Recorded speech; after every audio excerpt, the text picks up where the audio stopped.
الحمد لله الذي وحده والصلاة والسلام على من لا نبي بعده. فأعوذ بالله من الشيطان الرجيم. بسم الله الرحمن الرحيم.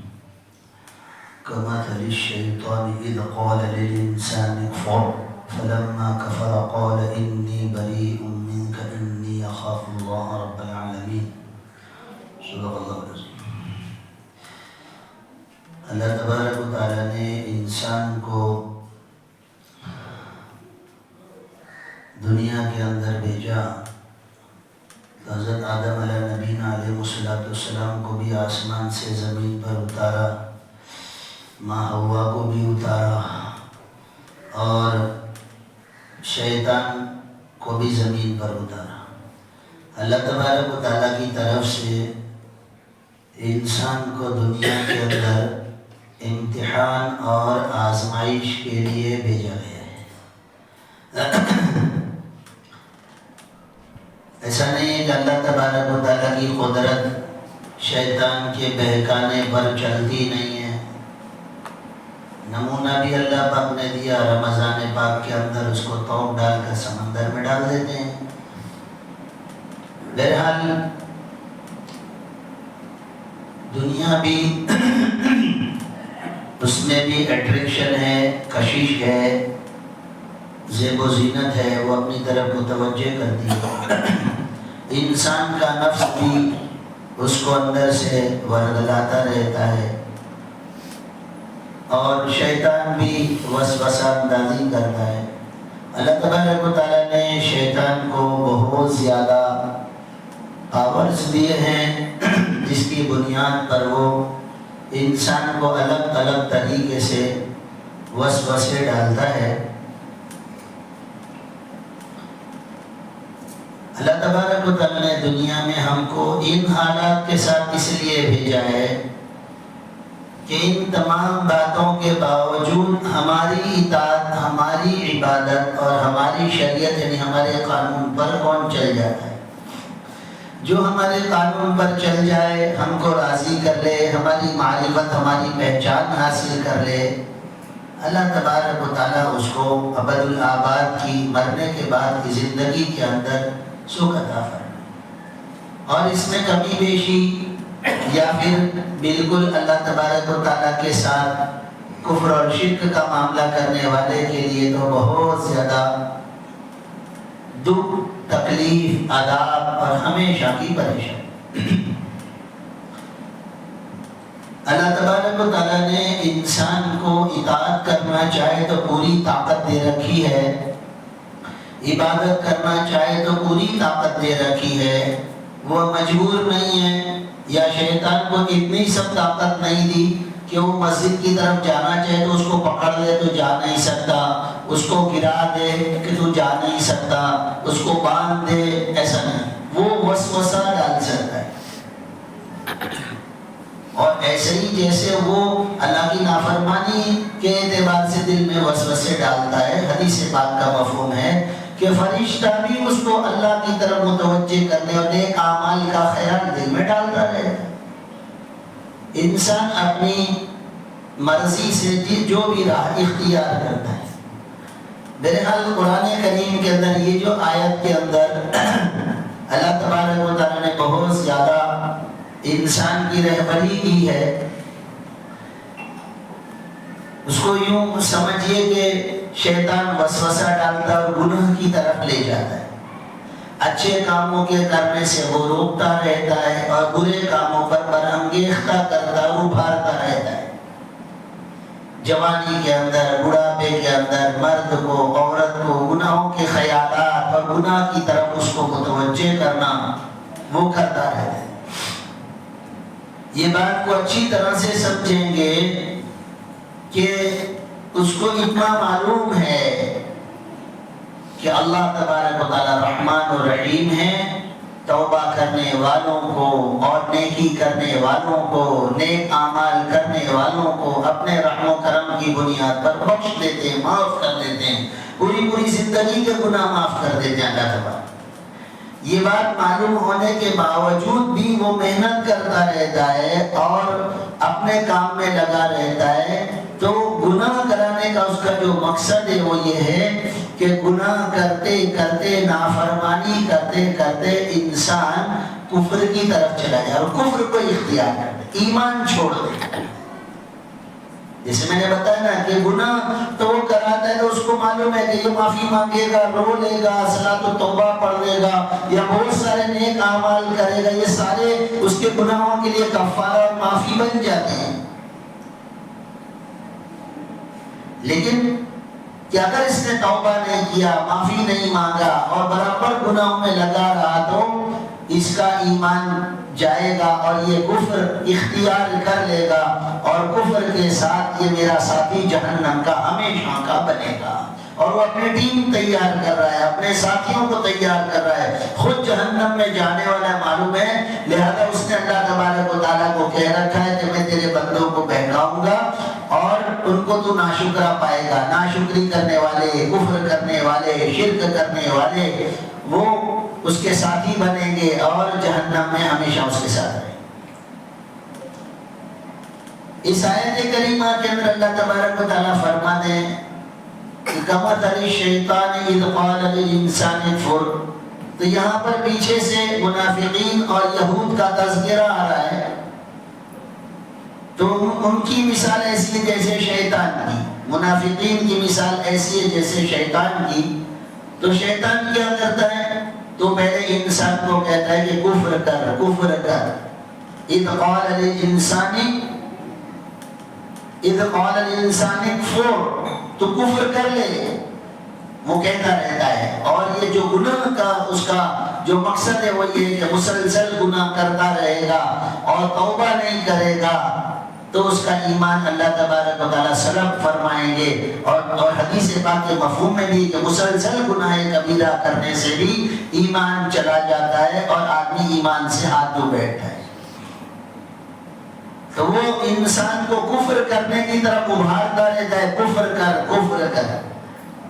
اور پھر جب وہ کفر کر لیتا ہے، فلما کفر، جب کفر کر لیتا ہے، ایک ایک بات اللہ رب العزت نے ایسی زبردست فرمائی کہ بس انسان کے لیے، رہبری کے لیے بہت کافی ہے۔ فلما کفر، جب وہ کفر کر لیتا ہے، زبردستی جھوٹے پیار محبت کے جھانسے میں لڑکیوں کو ڈالا، مردوں کو ڈالا، اور وہ جھوٹے پیار اور محبت ناپائیدار محبتوں کے اندر اپنے ایمان کو داؤں پہ لگا دے۔ فلما کفر، کفر جب اختیار کر لے، پھر کیا کہے گا وہ؟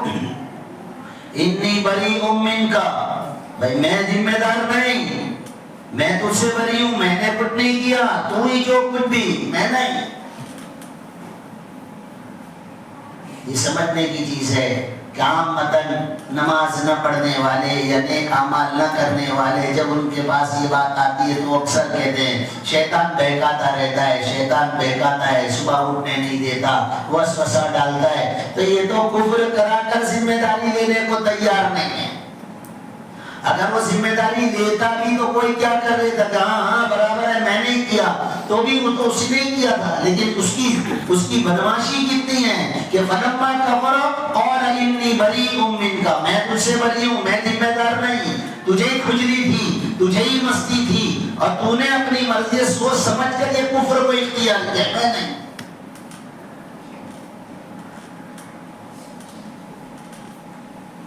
علامہ قرطبی رحمۃ اللہ علیہ نے ایک واقعہ لکھا ہے بنی اسرائیل کا۔ اس واقعے سے ہم کو عبرت بھی ملتی ہے اور بہت زیادہ سوچنے کا موقع بھی ملتا ہے کہ ایک اللہ کی عبادت کرنے والا راہب اس انداز سے اللہ تبارک و تعالیٰ کی عبادت کر رہا تھا کہ روزہ رکھتا تھا وہ مسلسل، اور روزہ ایسا کہ 10 دن پر افطار کرے، روز افطار نہیں، تیار لے کے ہی بیٹھے ہیں، بس جہاں سے آواز لگے اور تھال صاف، پھر نماز کے بعد آنے کے بعد پھر لاؤ، اور ہے نا 10 دن پر افطار اور مسلسل اللہ کی عبادت۔ شیطان نے اس کو بہکانے کا ارادہ کیا، اس نے اس کے جیسا ایک عبادت کرنے والا بنایا شیطان نے سے۔ اتھارٹی کتنی ہے وہ دیکھتے جانا اس کو، کوئی دن یہ خیال نہیں آنا چاہیے ہم کو نہیں دیکھا تھا، ہمارے سامنے نہیں، کوئی دن نہیں، مت کرنا ایسا۔ اس کے جیسا ایک اور راہب بنایا، وہ اس سے زیادہ عبادت کرنے والا، یہ اس سے متاثر ہوا، متاثر ہونے کے بعد اس کے پاس جانے آنے لگا ہے، جو بھی اس سے دوستی ہوئی، اس نے اس کو کچھ دعائیں سکھائی کہ یہ دعائیں تم پڑھے گا، بیمار اچھا ہوگا، پریشانیاں لوگوں کی دور ہوگی، یہ اس کو سکھایا۔ لوگوں میں جا کر وسوسہ اندازی کر کے ان کو بیمار، ان کے حالات کریٹ کیے۔ میں اکثر ہی اس کے بچوں کو کہتا ہوں، مجھے بخار آیا اور بیمار رہتے ہیں، میں کہتا ہوں کہ یہ شیطانی اثرات میں سے یہ بھی ہے، تھوڑا سا تم ہمت کر کے آ جاؤ، دیکھو پھر نہیں ہوگا۔ اور وہ ان کے ماں باپ، مولانا بیمار ہے تو کون سا گھر سے مدرسہ دور ہے اور کون سا تڑپ رہا ہے، وہ تھوڑا سا مجاہدہ بتا دو۔ قرآن رسول اللہ صلی اللہ علیہ وسلم پر مجاہدے کے ساتھ اترا، تمہارا میرا بچہ قرآن کا حافظ ہو رہا ہے، وہ تھوڑا مجاہدہ نہیں کرے گا، وہ ایسے ہی آسانی سے حافظ بن جائے گا۔ اللہ پاک کرے سب کے بچے بنے، لیکن کچھ مجاہدہ تو آتا ہے، کیونکہ رسول اللہ صلی اللہ علیہ وسلم نے فرمایا، حدیث پاک کا مفہوم ہے کہ شیطان انسان کے خون میں دوڑتا ہے، تو وہ کچھ جسمانی اعتبار سے اور طبیعت کے اعتبار سے وہ تصرفات کر سکتا ہے، اللہ نے اس کو اتھارٹی اور طاقتیں دی ہے، لہذا وہاں ان کو تصرفات کر کے بیمار کریں اور پھر خیال ڈالا وہاں جاؤ، یہاں آوے یہ پڑھ کے دم کرے اچھا ہوئے۔ کتنے سارے سیٹ اپ کر رہے ہیں وہ دیکھتے جاؤ۔ پھر ہوتے ہوتے ایک خوبصورت لڑکی اس طرح آئی، اس کو دم کیا اور پھر اس کا دم شروع، اس کے ساتھ محبت، جھوٹی محبت، اور وہ شروع ہو گئی، یہاں تک کہ اتنا بڑا عابد عبادت کرنے والا اور اس کو گناہ پر اور زنا پر لگا دیا، اور پھر خیال ڈالا بدنامی ہوگی، اس کا قتل کرا دیا۔ قتل کرانے کے بعد لوگوں میں بات چلائی اس نے قتل کیا، سارا سیٹ اپ کر رہے ہیں ایک کے بعد ایک، اور پھر یہاں تک کہ اس کی سزا لٹکا تو اس کو پھانسی کی سزا، این سزا کے وقت پر آیا، دیکھ اب تو تو مرائی ہے، سجدہ مجھے کر لے بچ جائے گا، اس کو سجدہ کیا، کفر کیا، دنیا سے گیا۔ کہاں اتنی بڑی عبادت کرنے والا، لہذا اللہ کی پناہ روزانہ 20 مرتبہ اعوذ باللہ من الشیطان الرجیم پڑھنا بہت زیادہ شیطانی اثرات سے بچنے کے لیے مجرب ہے۔ فلما کفر قال انی بریء منک، میں نہیں بھائی، تجھے ہی مستی ہے، تو ہی اپنے آپ کو لعنت ملامت کر دے۔ فلا تلومونی ولوموا انفسکم، ہاں ایک اور جگہ سورہ ابراہیم کے اندر پورا معاملہ سب کو جہنم میں لے آیا، جہنم میں جا کر کھڑے ہو کر کہ فلا تلومونی ولوموا انفسکم، مجھے لعنت ملامت مت کرو، تمہیں کو مستی تھی اور تم یہاں پر پہنچے ہو، مجھے نہیں بولنا۔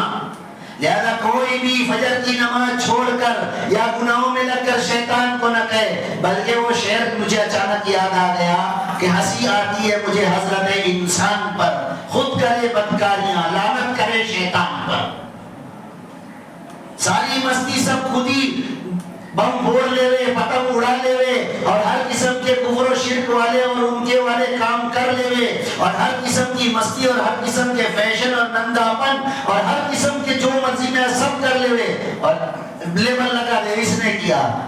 اللہ رب العزت نے سب کو طاقت دی ہے، سب کو اللہ رب العزت نے پاور دی ہے، جو بچنا چاہے گا برابر بچ سکے گا۔ جیسے یہ جو وظیفہ میں نے دیا کہ روزانہ 20 مرتبہ اعوذ باللہ من الشیطان الرجیم ایک معمول بناؤ شیطانی اثرات سے بچنے کے لیے۔ ایک اور وظیفہ چھوٹا سا بتا دوں شیطانی اثرات اور وسوسے سے بچنے کے لیے، کہ رات اور صبح، یعنی صبح اور شام، چاہے رات سونے کے وقت اور صبح اٹھنے کے بعد 3 مرتبہ حمد شریف، 3 مرتبہ آیت الکرسی پڑھ کر ہاتھ پر دم کر کے اپنے جسم پر پورا اس کو کریں، پھرائیں اس کو، شیطانی اثرات سے بچنے کے لیے۔ اپنے بچوں کو بھی کہیں، اپنے بچوں پر بھی اس طرح دم کریں، بہت ضروری ہے اپنے ایمان اسلام کو بچانے کے لیے، اللہ کی رضا کو پانے کے لیے۔ قال انی بریء منک، اور آگے انی اخاف اللہ رب العالمین، ارے میں تو عالمین کے پالنے والے رب سے میں ڈرتا ہوں۔ ذرا سنیے، سمجھیے، کہ ہم کو ڈرنے کی اللہ سے ضرورت ہے جو ہمارا مالک ہے، ہمارا خالق ہے، ہم کو کھلاتا پلاتا جلاتا سلاتا اٹھاتا ہے، وہ ہمارا رب، اس کی اطاعت اور فرما برداری اس کی ماننی ہے۔ جیسے مجھے اچانک ایک بات یاد آئی، ایک علاقے کے اندر ایک شخص یوں آواز لگا رہا تھا، تو میرا رب تھوڑی ہے، میں تیری اطاعت کیوں کر؟ لوگوں نے کہا یہ کفر پر ہے، زندیق ہے نا، پاگل ہے، مارو پکڑو اس کو۔ پھر کسی نے کہا رکو، گئے ان کے پاس، پوچھا بھائی تو یہ کیا جملہ کہتے ہو تم، یہ کیا کہہ رہے ہو؟ تو بولے میں شیطان کو کہہ رہا ہوں، سمجھنا کہ تو میرا رب تھوڑی ہے، میں تیری بات کیوں مانوں؟ وہ اللہ سے تھوڑی کہہ رہا ہے۔ تو ذرا ہم بھی کبھی کہویں کہ میرا رب العالمین ہے، میرا اللہ میرا مالک ہے، وہ مجھے کھلاتا پلاتا ہے، میں اس کی اطاعت کروں، میں 5 وقت اس کے سجدے کے لیے اس کے دربار میں حاضری دوں۔